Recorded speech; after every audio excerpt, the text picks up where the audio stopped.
Hi, everyone. Thank you for joining us today for our Ready to PebbleGo back to school. And today we are going to be recording this webinar, so you'll have access to watch it later. We'd love for you to join in the conversation on social media, and feel free to ask us any questions or share your thoughts throughout our webinar today. We are joined by our friend Stacey Hazuda, who is a library media specialist, and you will also see my colleague Jenna G on the call, and she's here to help you with any technical issues.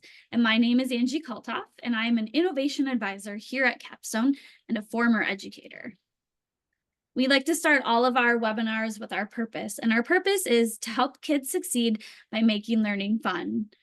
In addition to our purpose, we like to help you understand our core values, and we bring these into everything we do, whether it's developing our content, working on our digital platforms, or doing fun webinars like this. And today I would like to invite you to join me in my core value of letting curiosity lead the way. This is our last webinar in our Back to School series.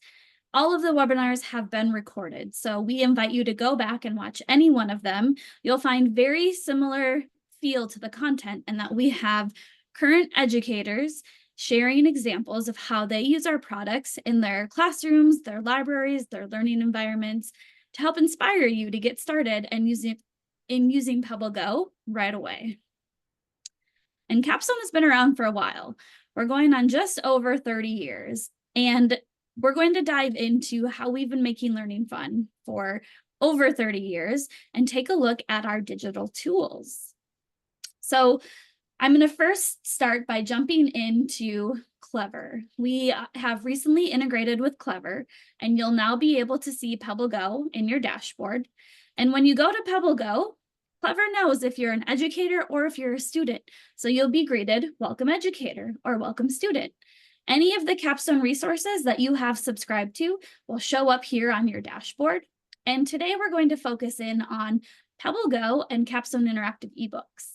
So if you're new to our resources, here we go in PebbleGo. I'm going to go into axolotls, which is my favorite amphibian. And here you can see our nonfiction articles that can easily be read to students. Axolotls are salamanders. They can be many different colors. I'm not going to steal the excitement that Stacey's going to share with you about why she loves PebbleGo, but I wanted to give you that little sneak peek. And in addition to our PebbleGo, where we can find our animals, I'm going to go over to my ebooks, and I'm going to look for nonfiction animal books and look at all the different books I have available to me in my account. And I am interested in learning about whales. So I'm going to go ahead and open up one of those whale books. And here I can scroll through and I can have it read to me. What is a pod? Splat! And another thing I hope you noticed is if you have been using our resources for a while, now we have this, and we've introduced this navigation that stays here at the top. So it's easy for you to go between all of our tools. PebbleGo Create is where your students can go and easily share what they know with a variety of tools. Here as an educator, I can load my classes. And in addition to that, if I have our educator tools, I can come in here and get inspired on how to use our resources. I can search by standards across the top. I can get activity bundles, which are activities already made for me to use in my classroom. So what you saw is some of what's new for our back to school. And it's our same content, just making it more accessible, and our tools are connected. One more fun fact or surprise is if you are in one of these areas, you might have access to our PebbleGo resources. And if you are in one of these areas and you don't know about it yet, please reach out to our sales rep so that we can get you set up. So today we're going to be looking at one of the biggest challenges that we face in education around student engagement and motivation, and how we tackle that with engaging activities. And I'm going to turn it over to Stacey to tell you more about what she does in her library.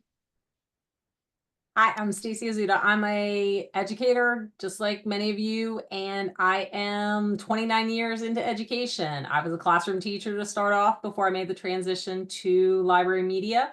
Been in elementary library media for 20 plus years. So PebbleGo has been a game changer for me as far as research goes. I love it because it makes an equal playing field for my kids with what you saw with the reading. So let's dive into the project that I've used. Animal research is a game winner for me because it is all about kids. They love the animals. I mean, I've seen so many projects on axolotls. Now I can pretty much recite the article without even having to look at it. But I've done this project with first grade through fifth through third grade.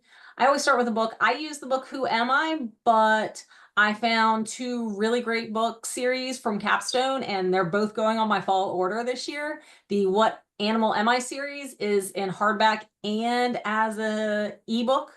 And so I'm looking forward to using those with them. And the Whose is this series? That's a mouthful. I would probably use more with first grade because it's a lot more simple and it's a hardback one, but one that can get the point across to introduce animal research.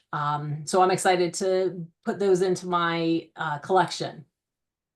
So I've used I'm going to date myself here, a recording sheet that I got from Fontes and Pinnell many moons ago, but it was a 4-block writing model, and I adapted it to research because it's simple. It's very easy for the kids to understand what they need. If I'm doing this with first grade, they have to, first or second grade usually write one fact, but if I'm using this with third grade, they have to write multiple facts in the box. But it's straightforward for even some of those special ed kids that I have to still be able to fill out.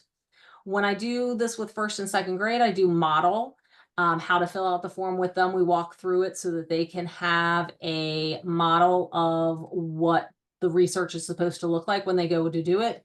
And for some reason, Beaver for my research is a go-to for me, but it's one that they can always refer back to when they're doing their own independent research. And I like this because I can easily modify this sheet for anybody who needs it. If they need a little more focusing, I fold it in half, and I've even had to fold it in half again so they only have one block showing, and the kids can fill it out that way without the other blocks making them overwhelmed for what they have to do. But it's easy to implement, and they have models for that as well. Now, if I'm doing this as a full research project, which I've done with mainly second and third grade, we take it a step further.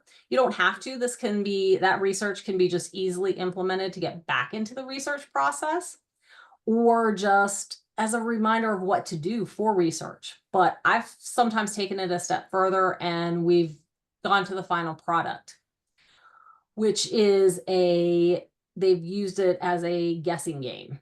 And so they take their final product, they type up their notes and turn them into clues. And we either use it on Google Word or Google Docs or Word, and they print out the clues and we cut them out, and then they glue them to the front of the card stock. And then inside they draw a picture. So then we do a gallery walk once everybody's done, and they have to do a guessing game, see if they can figure out what animal their classmates researched.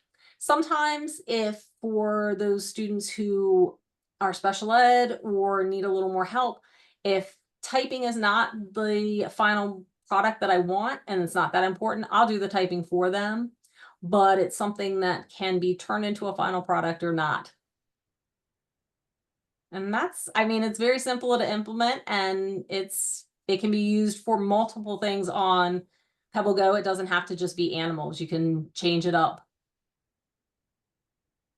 Okay, so now's your time to ask any questions. And while you're doing that, I want to do a quick demo of some of the resources she mentioned. So if I go back into PebbleGo, here I am at my home page, and we're going to use beavers because you mentioned beavers. As a student, I can search visually, or I can go over here and I can type in the word beavers.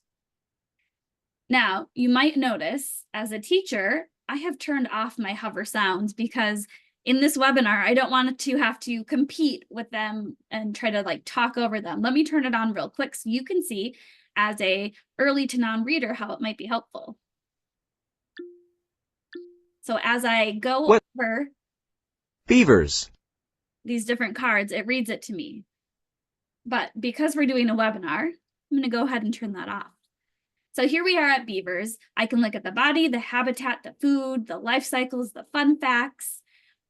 Down here, I can see a range map, find out where they live. I can listen to a beaver. Have you ever heard of beaver? I have videos. Okay, let's tell the beaver to be quiet for a minute. And I have activities. So that's just a little preview of what PebbleGo looks like. We're big fans of helping students understand how to cite their sources. So we have this easy citation button. And then I wanted to show you one of the books that Stacey just mentioned. So I'm going to go back into my ebooks and I'm going to search with the word who in the title, because I think you mentioned it's part of that who series. So I can see who sniffs with this nose, who walks with these feet. I can see my whole series right here. Again, when I open the book, I can page through it, or I can scroll all the way to the back. And I can learn more about this book and other books in the series. And here is that citation button again. So as my students are doing their research, they can copy that and easily implement it. Now let's go back and talk a little bit more about Capstone. So we have just started a PebbleGo community, and my colleague Jenna G is on the call right now. She is a part of leading that with Jenna T, and we would love for you to join. If you have any questions about it, feel free to email them here at the contact. You just saw our integration with Clever.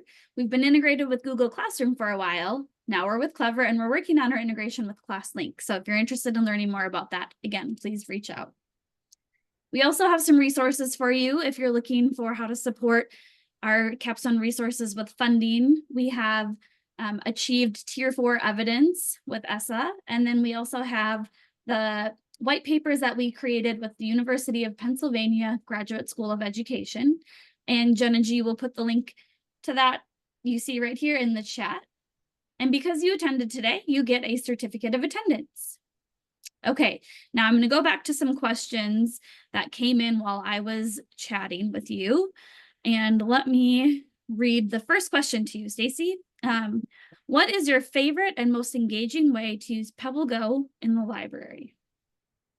Well, I think first off, one of my favorite ways is to just let them explore. Let them see what it's all about and give them some free time to explore and get into the games if they want to get into the games. So when we're really focused on learning, they've already seen the games and things like that. But just giving them a scavenger hunt sometimes, taking them from one article, one database to another, really gets them to explore in a more structured way, and it gives them an idea of what PebbleGo has to offer, or seeing just different things that they might not see because they might not be interested in it or know that they're interested in it. But when they see an article about it, oh, hey, I want to go back to that. So it just, scavenger hunts I love to use with PebbleGo. Awesome. And then the final question I have for you is, how do you align PebbleGo projects with your state standards? Well, PebbleGo has done and Capstone has really done a great thing with a product called Capstone Connects, which has and I believe we showed it right here. You can search by standards, and that's one of the things that I do is I search by the standards, and it's select the state that I'm in, which happens to be Maryland. And then I go from there, and then I search by the subject that I want to, and I select which grade it is. And that really ties me into the standards because it does bring up the standards. It brings up articles that match that standard and any different projects or anything that was that. So that has been a game changer for me, being able to show my relevance with the standards and how I can support the teachers in the classroom. Awesome. Okay, I don't see any additional questions coming in, so I am going to take this time to thank you for watching this webinar, whether you're watching it live today or a recording of it later on. And thank you, Stacey, for being our speaker. No We problem. love learning from you and what you're doing in your library, and we'll be sharing the resources that Stacey talked about today. Hope you all have a great rest of your week. Bye.